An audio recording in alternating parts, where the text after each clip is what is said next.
Assalamualaikum warahmatullahi wabarakatuh.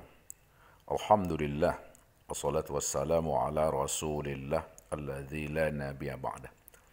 Saudara-saudara, khususnya generasi milenial, mahasiswa milenial, kita sambungkan kembali kajian dakwah Islam transitif seri ke-29. Satu hal penting yang ingin saya tegaskan adalah bahwa ide besar yang diusung oleh Islam transitif ini adalah gerakan total produksi. Contoh-contoh dalam beberapa episode yang telah saya sampaikan, baik dalam konteks temuan-temuan yang bersifat teknologi maupun sosial, temuan-temuan hukum, kajian-kajian fikih dan lain-lain, maka di kesempatan ini saya ingin melanjutkan. Harus ada upaya-upaya rekayasa, baik itu rekayasa genetika, rekayasa saintifik, dan lain-lain.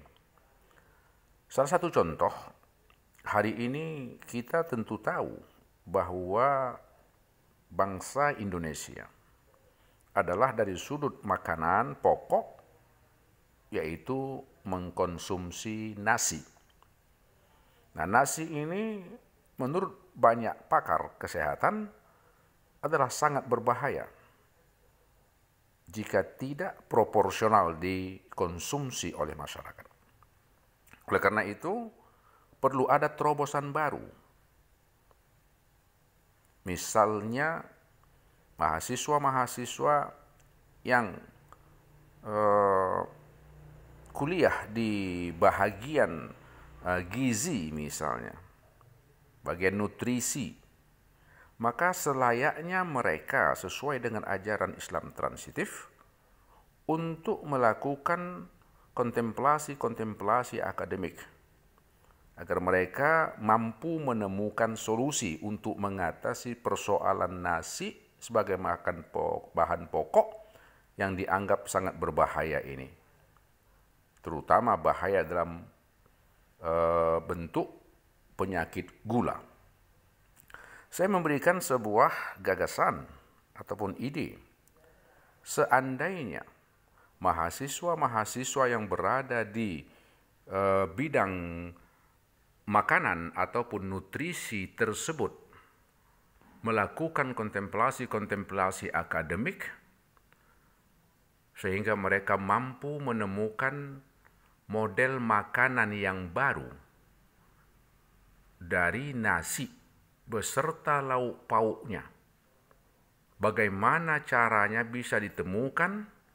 Misalnya nasi yang satu piring beserta lauk pauknya itu dapat diekstrak sehingga menjadi misalnya sebuah roti yang sebesar genggaman orang dewasa.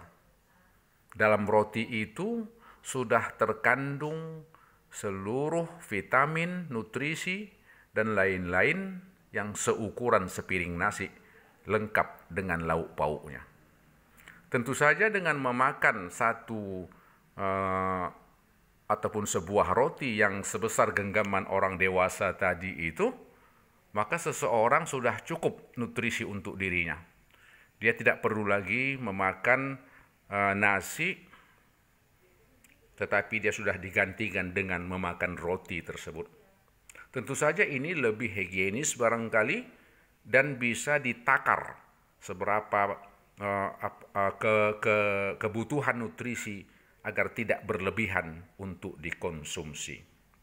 Nah, tentu saja nanti yang lebih menarik adalah bahwa jika roti, satu potong atau satu buah roti itu dapat diproduksi sesuai dengan ketentuan nutrisi kebutuhan manusia, maka ini lebih ekonomis, lebih mudah.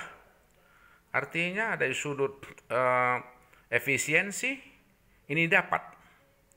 Tentu saja dari sudut kebersihan ini juga dapat. Kita tidak perlu lagi repot-repot untuk menyuci piring, untuk membuang sampah ataupun kotak nasi dan lain sebagainya. Kita cukup memakan sebuah roti, yang roti tersebut sama gizinya dengan sepiring nasi lengkap dengan lauk pauknya. Tentu saja roti itu dibuat sesuai dengan selera. Ada roti rasa sambal balado, ada rasa rendang, ada rasa gulai lemak, ada rasa sambal belacan, dan lain-lain. Nah, ini menarik sesungguhnya. Kita tidak tahu 10, 20, 30 tahun yang akan datang, mungkin kita sudah pada sibuk semua. Orang sudah tidak punya kesempatan untuk, katakanlah bagi mereka yang kerja di gedung-gedung tinggi, mereka tidak sempat lagi untuk turun mencari restoran ataupun tempat makan karena waktu yang sangat singkat, karena mereka sangat sibuk. Tentu saja mereka lebih mudah sambil bekerja, duduk di kantor, sambil berjalan dan lain-lain, mereka bisa mengkonsumsi makanan pokok yang telah digantikan dengan roti tersebut. Contoh lain misalnya ketika orang melaksanakan ibadah haji, yang hari ini jutaan kotak-kotak nasi itu menjadi sampah, tidak ekonomis. Tetapi dengan adanya temuan roti tadi yang saya katakan tadi itu, ini menambah efisiensi kota, situasi, dan lain-lain. Ini akan tidak penuh dengan sampah-sampah daripada konsumsi keseharian daripada masyarakat kita. Oh, tentu saja orang akan mengatakan kenapa tidak dibuat dalam kapsul seperti sebagaimana para astronot misalnya. Oh, dalam Islam transitif tidak, karena Islam transitif masih memegang yang namanya seni.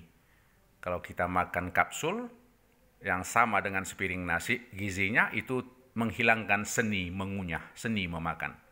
Tetapi kalau kita buat dalam bentuk roti, misalnya tadi itu, seni mengunyah, seni memakan ini masih ada.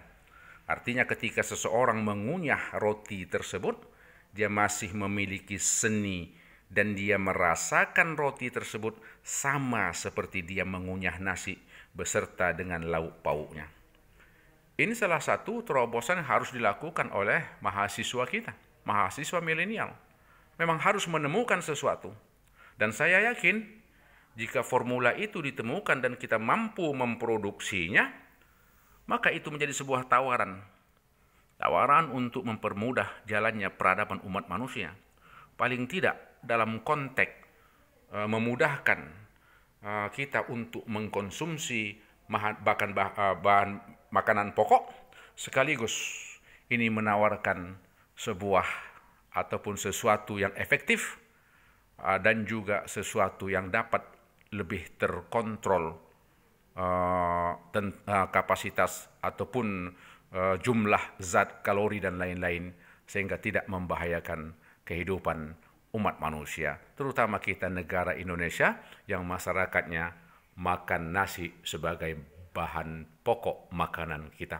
Semoga saja para mahasiswa milenial kita mampu dan gemar untuk melakukan terobosan-terobosan dalam rangka temuan-temuan sesuatu yang baru, sesuatu yang bersifat alternatif untuk mempermudah peradaban umat manusia. Demikian, semoga bermanfaat. Wassalamualaikum warahmatullahi wabarakatuh. Salam transitif.